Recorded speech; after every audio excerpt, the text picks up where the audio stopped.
Leo, can I ask you about the injuries to various people? Like off at half time? Yeah, it was just most of those guys. Like, listen, I don't think there are any showstoppers there. Just a few little sort of, I don't know. When you've got a knockout game coming the following week, sometimes that leads into that. So I don't think there's anyone too bad in there, but it's just sort of knocks and niggles more than anything. Is hopefully what all those are. Andrew coming back in. Listen, we plan to get him off pretty early, so I don't think there's anything too serious, like from what I could see initially. So we'll see how they are.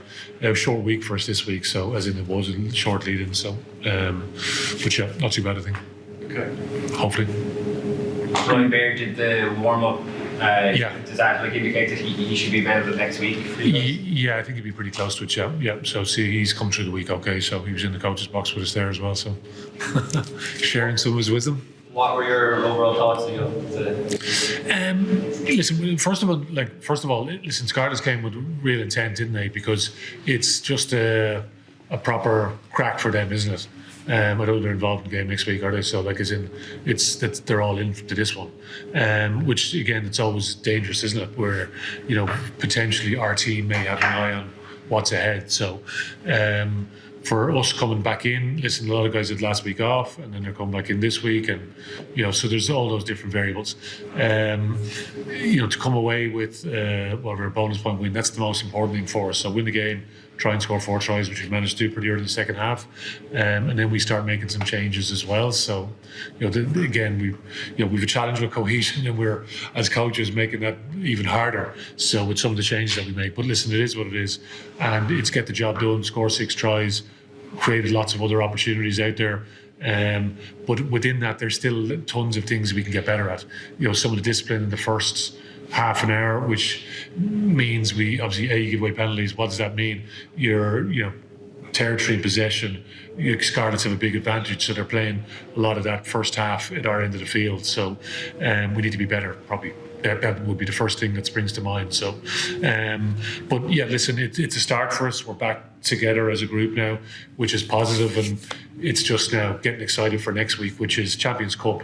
Listen, we're the last Irish team left in the knockout stages of Champions Cup, and we just how hard this tournament is. It's a tournament that, listen, we have a very strong love for, and that love is as strong as ever. So making sure that we do everything we possibly can this week to give a good or a better account of ourselves in a knockout game, because listen, we just need to make sure we get everything right that we can control. Are you where you would like to be given all the disruptions and stuff? It's never going to be perfect, obviously, but are you happy enough with where you are going back into the Champions League? What does that mean? If I asked me to start the season, I'm sure we were top of the URC and all the rest. But listen, if you'd asked me after 4 rounds, after we lost 3 games, it was always going to be this type of season. John did a very good piece actually during the week around match minutes of international players. So I would highly recommend everyone reads that because it sort of paints a bit of a picture. It paints a bit of a picture of our season. It wasn't a plan, by the way. I was like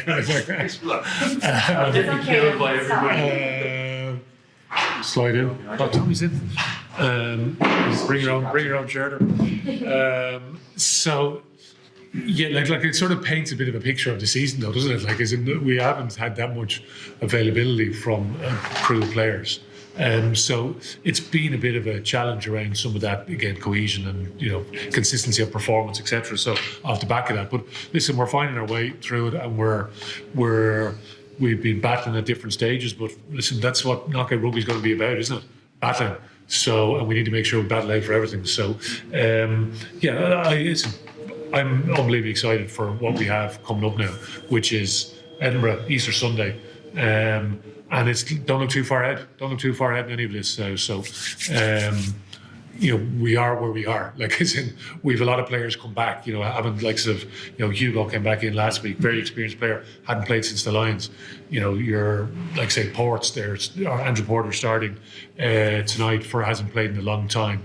You're mentioning Ryan Baird back training now. He's pretty close to being back available as well. So listen, there's lots of experience coming back into the mix now, and listen, we need to make sure it counts. So, but listen, we'll watch various games over the weekend. The main one will be Edinburgh. They're getting on. So, and that's all the focus is week to week now. So, it's good. Like and hopefully we have there's a blue sort of wave of support coming our way behind us as well. Because listen, that's what it's all about, isn't it? The connection between team support. And, I said I can't wait for it now. You said, Leo, you obviously don't want to look too far ahead, but in the URC context, Glasgow obviously won tonight. They seem to be setting the pace. The Stormers playing tomorrow in second place. So, you're obviously looking where you're trying to get that home quarter final as well at the URC. Yeah. So, trying to maintain that pace, then I think your next game is away to Ulster. Ulster, URC. Yeah. So, it's obviously vital, but you're happy enough where you are now? That's it.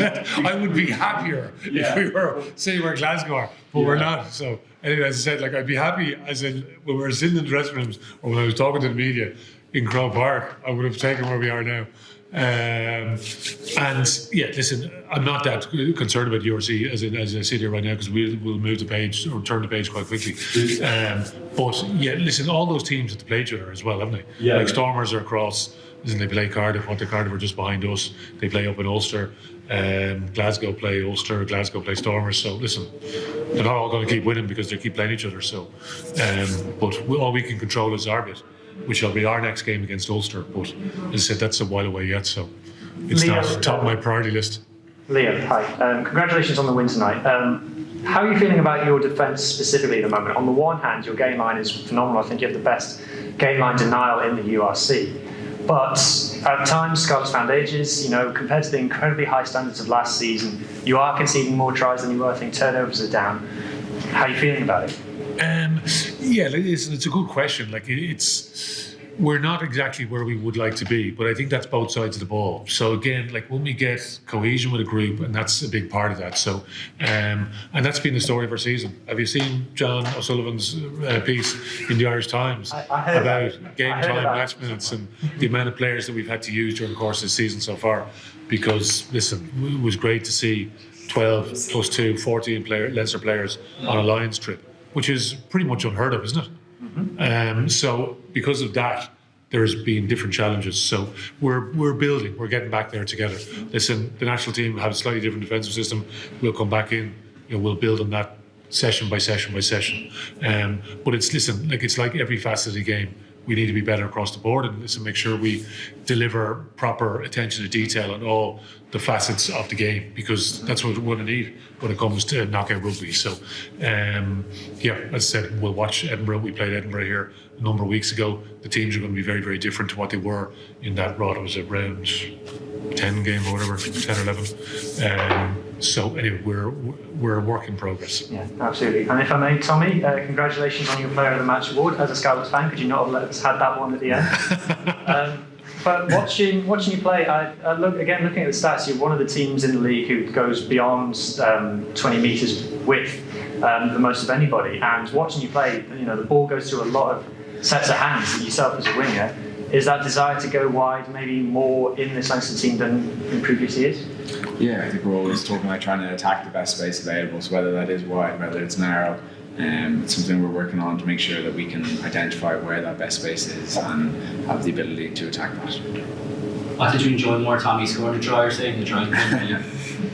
I haven't had one of those try-saving tackles in a while, so I'll go with that one. Leo, just a word on Jamie Osborne. Obviously, he started about 5 games at fullback for Ireland and did really well, and seemed to seamlessly switch into 12. What did you make of his performance, and what does it say about him as a footballer that he could do that after playing at fullback? Yeah, he's a quality footballer, yeah. So whether he's 12, 13, 15, yeah.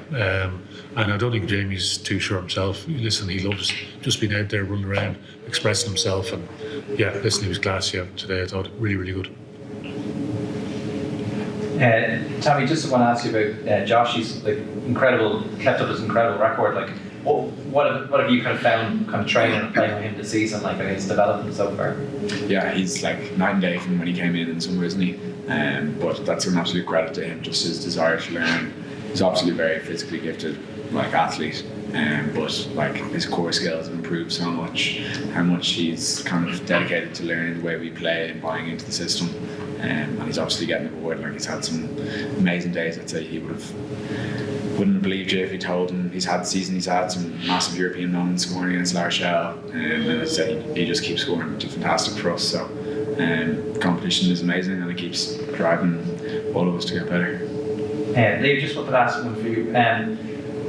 Like it's not going to work as much for you because you have like Paddy out and Jack kind of injured as well. But there's been a bit of talk of maybe Andrew might be able to switch to tight head again, like he's done it before. He's a line on both sides of the scrum as well. But is that something you might consider at any stage of the season, or give him a run out there at all, or even off the bench, anything like that? Well, listen, if you remember that Connacht game earlier in the year, he was at the start as a loose head and he got dropped onto the bench as a reserve tight end. So